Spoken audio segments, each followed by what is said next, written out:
reputation behind this film. This is one of the best films that's been done about survivors in the Holocaust.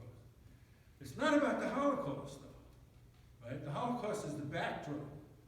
This is a fragment of the larger story, because in this story, the kids survived.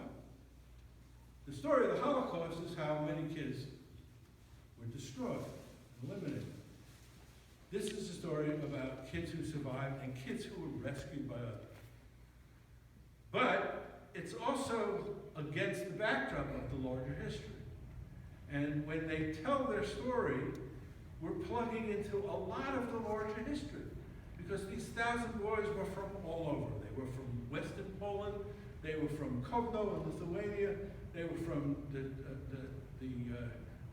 parts of Czechoslovakia, in the Carpathians where traditional Jews lived. They were from Hungary and Romania. They were from Prague. There was even one Italian and one Greek Jew among these 1,000 boys. So the whole story feeds into this. We wanted to make a film, so in 2010, the 70th anniversary of liberation took place at Weimar, which is near where Buchenwald is. Buchenwald is a camp built on the side of a mountain, the Edisberg Mountain, which is 5 kilometers from Weimar, classic German city.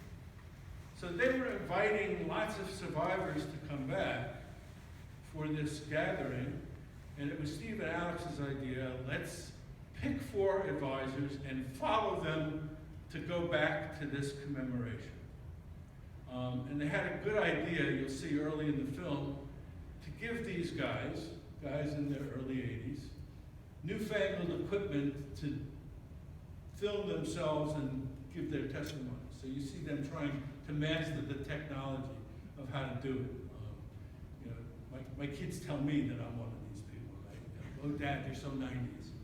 I don't know the new technology well enough. Anyway, we followed 4 people back. We were initially supposed to get somebody from Australia, but that didn't pan out. So we had 2 people from Israel, 1 people from the European continent, a Czech who lives in Germany, and Alex Moscovich, who lived for a long time in Long Island and now lives in Hobe Sound in Florida. And we went back with them.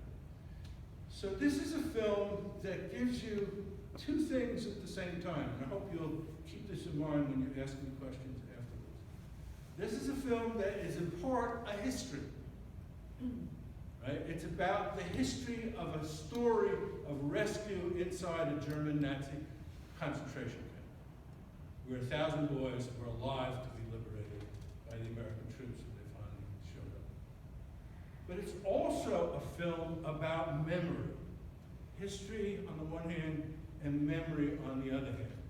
And these guys are remarkably articulate in telling you not only what they remember, but the importance of remembering, and how powerful a factor the importance of speaking about memory has become in their lives, late in their lives.